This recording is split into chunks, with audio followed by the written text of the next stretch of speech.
নমস্কার। আমি কিন্তু অনেক দিন পর আপনাদের কাছে এসেছি আজকে ভিডিও নিয়ে। কেমন আছেন আশা করি আপনারা।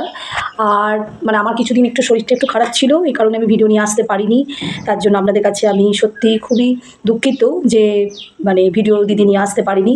তবে আজকে আমি কিন্তু অন্য বিষয়ে কথা বলবো, কারণ এটা হয়তো আপনারা সবাই জানেন, নতুন করে বলার কিছু নেই। কারণ টিভি নিউজে বলুন, টিভিতে বলুন, সর্বত্রই এখন ছড়িয়ে গেছে। সেটা হচ্ছে কসবার আবার গণধর্ষণ, ল কলেজে আবার গণধর্ষণ, এবং বারবার এই মেয়েদের অত্যাচার করা এবং তাদেরকে নৃশংসভাবে গণধর্ষণ করা, নৃশংসভাবে মেরে দেওয়া, সাংঘাতিক কাণ্ড এই চলছে। এই নিয়ে আজকে ভিডিও। আর এটা নতুন করে বলার আমার কিছু নেই, কারণ আপনারা সকলেই জানেন যে কি বলবো, এ রাজ্যে কী কাণ্ড চলছে। কিন্তু তাহলে আমরা মেয়েরা যাবে কোথায় বলুন তো? এই ধরনের যদি কাণ্ডগুলো ঘটে, ক্রমাগত চলছে যেভাবে, কিছুদিন আগে তিলোত্তমাকে এইভাবে মারলো সবাই গণধর্ষণ করে, আবার এই একটা কাণ্ড এইভাবে চলতে চলতে তাহলে তো পৃথিবীটা ধ্বংস হয়ে যাবে এরপর। এগুলো কী হচ্ছে বলুন তো? এগুলো ভাবা যাচ্ছে না, কল্পনাও করা যাচ্ছে না যে মেয়ে মানুষদের বেরোনো বিপদ হয়ে গেছে, বাইরে ঘাটে বেরোনো বিপদ হয়ে গেছে। তারা কলেজে যাবে, সেখানেও সেফ নেই, স্কুলে গেলেও সেফ নেই, কোনো জায়গাতেই তারা সেফ বোধ করছে না। তাহলে যাবেটা কোথায় বলুন তো? আবার গণধর্ষণ, আবার ৩ জন মিলে তাকে ধর্ষণ করেছে এবং অভিযুক্তরা ধরাও পড়েছে। কিন্তু যার যাবার সেটুকু তো তার চলেই গেল না, সেটা তো আর কোনো দিনই ফিরবে না। কোনো দিন ফিরবে বলুন তো? আজকে মেয়েটা কত চেষ্টা করেছে নিজেকে বাঁচানোর, বেরোনোর চেষ্টা করেছে, কিন্তু তাকে বেরোতে দেওয়া হয়নি। সর্বত্র তালা লাগানো ছিল এবং সে বেরোতে পারেনি। এবং কি বলবো, অনেকেই সাহায্য হয়তো করেছে, তারাও হয়তো ধরা পড়ছে একটা একটা করে। তো এইভাবে যদি চলতে থাকে সমাজে, সত্যি মানুষের চিন্তার আর শেষ নেই যাকে বলে। এইভাবে যদি চলে, কারণ মানুষ বাঁচবে কোথায়? মেয়েরা কোথায় গিয়ে দাঁড়াবে? কোথায় নিরাপত্তা পাবে?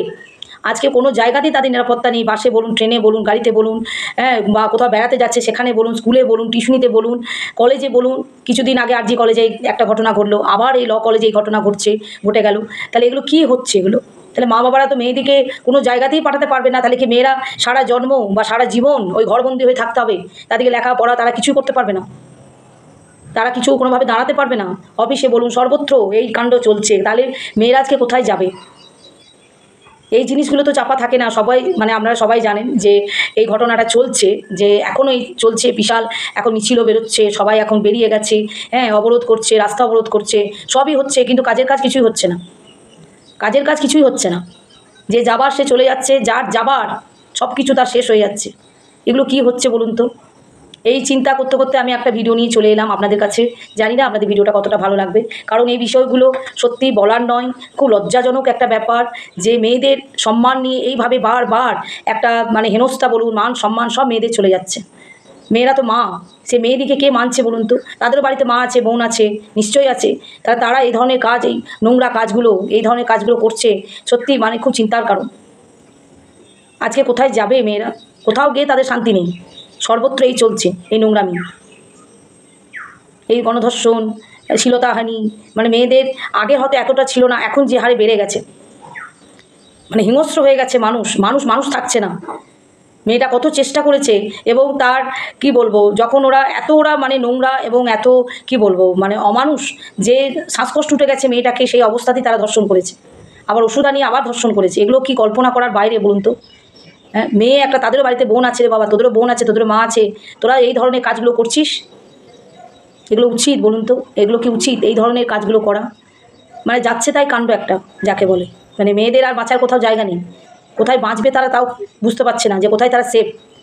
সবসময় তার বাড়িতে বসে থাকা যায় না, অনেক সময় তাদেরকে লেখাপড়ার জন্য লেখাপড়ার স্থানে যেতে হবে, কলেজে যেতে হবে, স্কুলে যেতে হবে। তারা দাঁড়ানোর চেষ্টা করছে, মেয়েরা ইন্ডিপেন্ডেন্ট হওয়ার চেষ্টা করছে, কিন্তু না, সমাজ তাদেরকে দাঁড়াতে দিচ্ছে না। পুরুষ সমাজ তাদেরকে দাঁড়াতে দিচ্ছে না। হিংস্র কটা কিছু মানুষ তাদেরকে দাঁড়াতে দিচ্ছে না। তাই আজকে আপনাদের কাছে এই ভিডিওটা আমি নিয়ে এসেছি। জানি না আপনাদের কার কতটা ভালো লাগছে। যদি ভালো লাগে দিদিকে একটা লাইক এবং সাবস্ক্রাইব করবেন, কমেন্টে জানাবেন কেমন লাগলো ভিডিওগুলো। আর আমার মন মেজাজ একদমই ভালো নেই, বিশ্বাস করুন, যে এই কথাগুলো শেয়ার করতেও আমার লজ্জা করছে। গা শিউরে উঠছে যে একটা মেয়ে মানুষ, তারা কোথায় যাবে? তারা তো একটা জায়গাতে গিয়ে সেফ পাচ্ছে না, যে আমরা এই জায়গাটায় গিয়ে একটু নিজেদের প্রোটেকশন নিজেরা নিতে পারবে। রাস্তায় বলুন, দোকানে বলুন, অফিসে বলুন, কলেজে বলুন। আজকে এই ঘটনাটা ঘটলো, কিছুদিন আগে আর একটা ঘটনা ঘটে গেছে। তাহলে এইগুলো কী চলছে, কী হচ্ছে, সত্যিই শেষ নেই। এই অবরোধ চলছে, মানুষরাও বেরিয়ে গেছে, কিন্তু কী লাভ হবে কিছুই জানি না, বলতে পারছি না। তো যাই হোক, দোষীদের বিচার হোক, এবং কি বলবো, মেয়েটি সুস্থ হয়ে উঠুক, এটুকুই কামনা করি, ভালো থাকুক। আর কি বলবো বলুন? আর তো বলার কিছু নেই। আজকে এইটুকুই, সকলেই ভালো থাকবেন। আমি আবার পরের ভিডিও নিয়ে আপনাদের কাছে ফিরে আসছি। নমস্কার।